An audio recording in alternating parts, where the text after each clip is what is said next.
and you don't believe in your customers, and you do things that are not right with them, you get canceled in 2 seconds. But even your own partners in business, if you can't trust them, if that person's of integrity, honesty. That's why the economy works. It's very transparent. But there's a spiritual and moral dimension of that that's not reducible to just having money. MAGA moron Kevin O'Leary, Mr. Wonderful himself, was a guest on Abby Phillip's CNN show. To go up against a panel that included Dr. Cornel West and others, the topic was Donald Trump's latest bout of inflammatory rhetoric. What else would it be? We're going to take a look at clips from this episode of Abby Phillip's CNN show with Cornel West, Kevin O'Leary, and the rest. I have thoughts that I'd like to share as well. Let's check it out together. Tonight, President Trump ratchets up the rhetoric against a familiar foe. I love this Elon Omar, whatever the hell her name is, with the little turban. I love her. She comes in, does nothing but bitch. She's always complaining. She comes from a country where, I mean, it's considered about the worst country in the world, right? But she comes to our country, and she's always complaining about the Constitution allows me to do this. We ought to get her the hell out. She should get the hell out. Throw her the hell out. She does nothing but complain.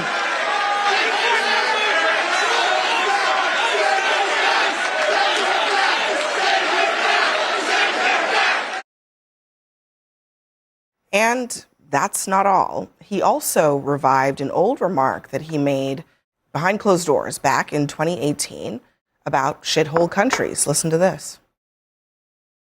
Why is it we only take people from shithole countries, right?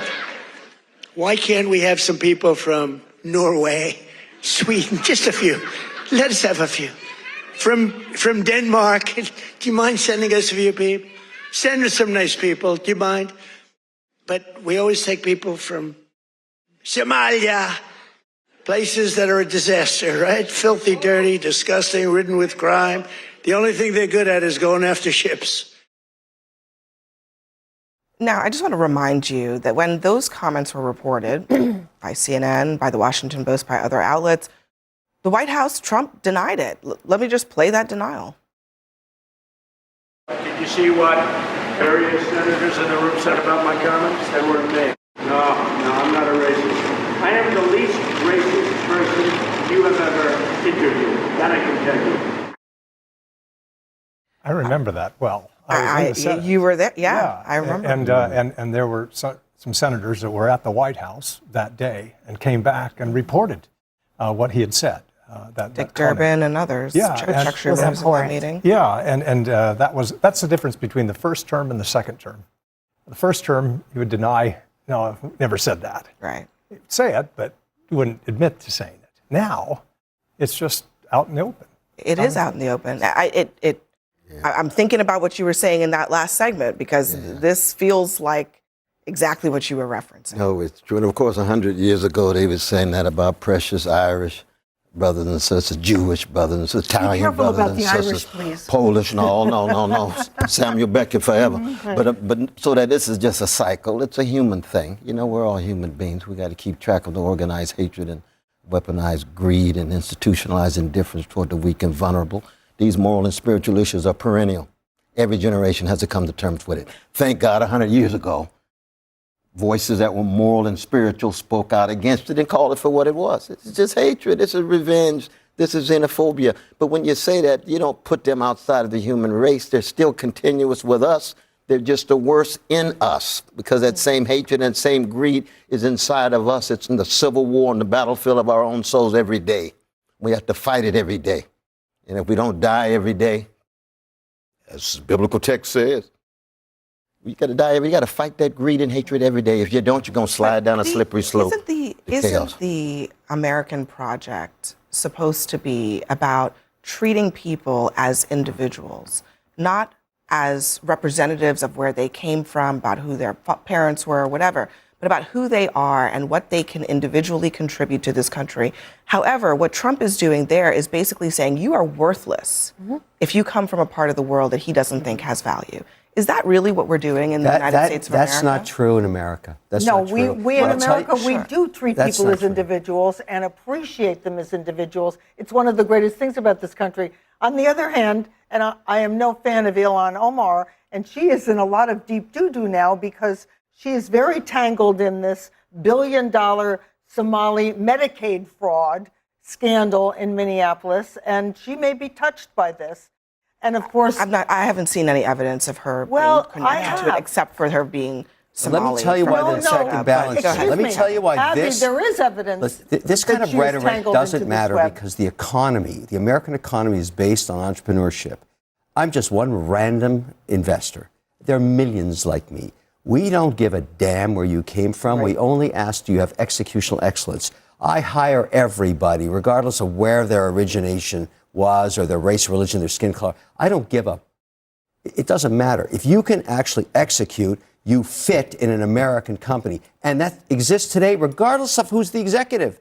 I don't agree with those comments, but it's the economy that saves us all. The 200 years of success, the number one economy on earth, driven by every race and color and religion because of executional skills. Nothing else. That's it. Yeah, I could not agree more. And so unfortunately, this question doesn't get asked of Kevin O'Leary, but you don't think the migrants that are here picking crops or working in construction or cleaning hotel rooms, you don't think those people execute? And, we hear all the time, they are doing the work that Americans won't do, certainly at the amount that they're paid, but maybe even much higher amounts. Americans would not do those jobs. So does Kevin O'Leary agree with Trump and MAGA that all of these immigrants should be removed from the country? Essentially, Donald Trump is the man who is in charge of the economy. He isn't really, but that's how we view things in our country. And he has a lot of power to manipulate the economy and make all kinds of changes with the economy. We see with the idiotic tariffs that the Trump administration is doing. So Kevin O'Leary is a guy who goes on Abby Phillip's show, and every time he's on Abby Phillip's show, Kevin O'Leary is defending Trump and championing Trump. Trump doesn't actually believe in bringing people into the country and allowing people to come into the United States who will execute, as Kevin O'Leary puts it. Donald Trump doesn't really believe in that. And much of this is, we hear so often in reference to Donald Trump, but much of this is a distraction. He is under fire in so many ways. The economy's terrible. We have impending incredibly high healthcare increases. We've had the scandal with the Venezuelan fishing boats. So what does Donald Trump do? He goes to what he knows best, go out and get in front of an audience and say nasty things about people of color, people from other countries that he doesn't like. It's funny to me that Donald Trump will bring up the Scandinavian countries. Hey, we should bring people from those countries. And of course, that just means, hey, white countries. But it's funny if someone on the left ever says, hey, what if we try to be more like Norway? What if we try to be more like Sweden? And what are you going to get from MAGA? What are you going to get from right-wingers? Well, you want to have super high tax rates? They have all these socialist policies. It's just laughable. But in this moment, what is happening, the government policy right now, is that if you are from a list of countries, I think right now it's 19, but they want to expand it to 30, you're going in, you've gone through the whole immigration process. You're going in to take your oath of allegiance to the United States and become a citizen. And they are pulling you out of line. The executive director of an immigration organization says, we have 15 clients whose oath ceremonies have been canceled. They were fully vetted and approved. We have others whose interviews have been canceled. They're all from those 19 countries. How is that not punishing people for things that they themselves did not do, but that other people who happen to be from the same country might have done? And this is all political. It's a distraction. I'll go back to your comment about the economy. People that were watching that rally, even the people standing behind, at the end of the day, all they care about is the economy. Can they pay their bills right now? Can they afford the squeeze that they are feeling every single day? Donald Trump doesn't like to tackle things that are difficult. Healthcare, inflation, tariffs, dealing with foreign countries. These are tough issues, policy issues. So what does he do? He makes fun of people. He goes after people, particularly women, and particularly women of color, which is just so offensive on so many levels that he goes after female journalists. He goes after members of Congress. You see him doing it with Nancy Mace, with Marjorie Taylor Greene, and I'm naming Republicans right now. It's a perpetual problem and pattern that he has, and it's a distraction from the economy, which he is failing on. I do believe that people coming in from certain countries that have posed terrorist risks to us in the past should be more adequately vetted.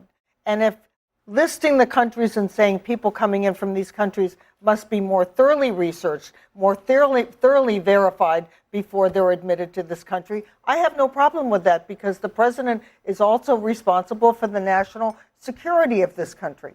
But the thing is, though, you see, that even all the gold in the world, no matter how many golden calves you have, you can't have an economy unless you're also rich in the things money can't buy. Integrity, honesty. You can't even have a contract if you're dealing with gangsters. You can't even have a relationship if you're dealing with thugs. You can't have a capitalist economy without some notion of contract with people that you engage in, you have some trust in. That's the kind of stuff money can't buy. Businesses are judged by those money rules can't buy every day. That's right, rule of law. They're judged by, if you are an immoral issuer and you don't believe in your customers and you do things that are not right with them, you get canceled in 2 seconds. But even your own partners in business, if you can't trust them, if that person's of integrity, honesty. That's why the economy works. It's very transparent. But there's a spiritual and moral dimension of that that's not reducible to just having money. That's why you're at the table. Excuse me, you're telling me you can live without money? I'm not saying that. I'm saying having a problem with that one. I'm not saying that. I'm saying that no economy can survive without some notion of trust and I don't think you integrity would that disagree allows. with that, right, I'm sorry, Kevin? but this economy is really surviving. It's the number one economy but on Kevin, earth. I don't think you would disagree for with 200 what he's years. You got 20% of the people in Kevin, poverty too. I don't think you would disagree with what he's That's a saying smaller fundamentally, which percentage is in that most countries. that everything Well, in this depends on country which is based on countries, you know. trust. Right? Yeah, but Business is based that's on built trust. into That's the what he's system. saying. But Yeah. any time, listen, I love the narrative you're going with, but I keep reminding people it's a very simple metric, extremely measurable, cannot be denied. 52 cents of every dollar on earth every day comes to America for only one reason. People want to invest in this economy. With all of its faults, all of its problems, it is the number one destination for money from everywhere. So if they had concerns about trust, they'd put it in North Korea or maybe Cuba. How about Venezuela? I love that place. So the whole point is there's a reason you can measure this. You can debate it. I love that. Right, But right. the numbers don't lie. Number uno, every year Yeah. for 220 years. One quick rest my thing, case, Your Honor. One quick thing on the immigration piece. Tonight, CNN called the Miami mayor's race for Eileen Higgins. She's a Democrat, the first Democrat in 30 years. Republicans hemorrhaging Cuban support because Cuba, alongside Haiti, alongside Somalia, are on that list. And it's not just that, but also they're being targeted. Some of them say because of their skin color. Politically, this feels like a deepening problem for Republicans as they go into the midterms. Oh, I think it is. I think it is. I mean, if you look at the off-year elections leading up to a couple of special elections here, it's just one hit after another against Republicans and for the Democrats. So I think it's going to be difficult. If you lose Cuban Americans, and I'm not suggesting that a majority of Cuban Americans, that's a group that has traditionally supported Republicans, and they still will. But any diminishment of that support just really adds to the Democrats' favor. I So hope that the is Republicans really have a good significant. shot at holding the House.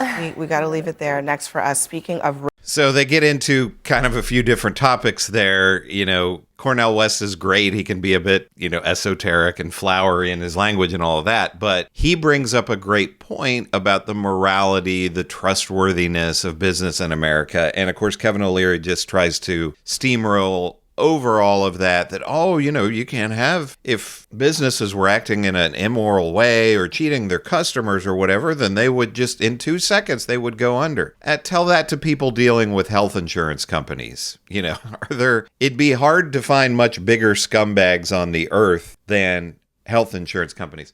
What about people in West Virginia and Pennsylvania dealing with living in coal mining areas or natural gas areas where their water has been poisoned? you know, you don't see them so much now, but the videos that you used to see where people could set their tap water on fire because of the natural gas or oil that was in their drinking water. So spare me this idea of, oh, just everybody is, you know, how many scam businesses are there out there preying on people online or calling old people on the phone every single day? Yeah, probably nobody is going to rip off Kevin O'Leary because he is a super rich guy with a team of lawyers. So he's probably not going to get scammed or ripped off or get into a bad business deal. And of course, Kevin O'Leary does what all of the investor type people, these rich MAGA people that go on Abby Phillip's show, he does what all of them do. Hey, we got a great stock market here and everybody wants to invest in America, so that means that our economy must be great. Well, as Dr. Cornel West points out, you got 20% of the people in poverty. And of course, Kevin O'Leary says, well, you know, there are some problems. But back to the idea of the shithole countries and all of that. As Cornel West says, you know, one time it was the Irish, it was Italians, it was Chinese. And this is what the right wing has always had. They can just rotate the groups to be afraid of, to hate. As we know, the MAGA is an entire movement based on fear. And we had the one panelist there saying that all those people in the crowd care about is the economy. I don't know that that's true. I think that there are people who are willing to sacrifice their own well-being if somebody else can be hated and be lower on the ladder than what they are. You know, I will live in an area where I'm not close to the border, but I know a ton of people who are absolutely obsessed with the border and people coming across the border that has absolutely no impact on their lives. But let me know what you think about all this. Do you agree with what Kevin O'Leary is saying here, that it's like, what's the big deal? Everything's okay. It doesn't matter what Donald Trump is saying. I'm going to hire people from Somalia. Or are you on the side of Cornel West? I said this a lot on my videos lately, but there was a time when America used to be described as a melting pot, that we have all these people coming from these other countries who become and we welcome them and they become a part of our society. That's out the window with Donald Trump and MAGA. Let me know what you think about all this in the comments. Make sure to give me a like and subscribe. I'm Chris on Culture, and I will see you in the next video.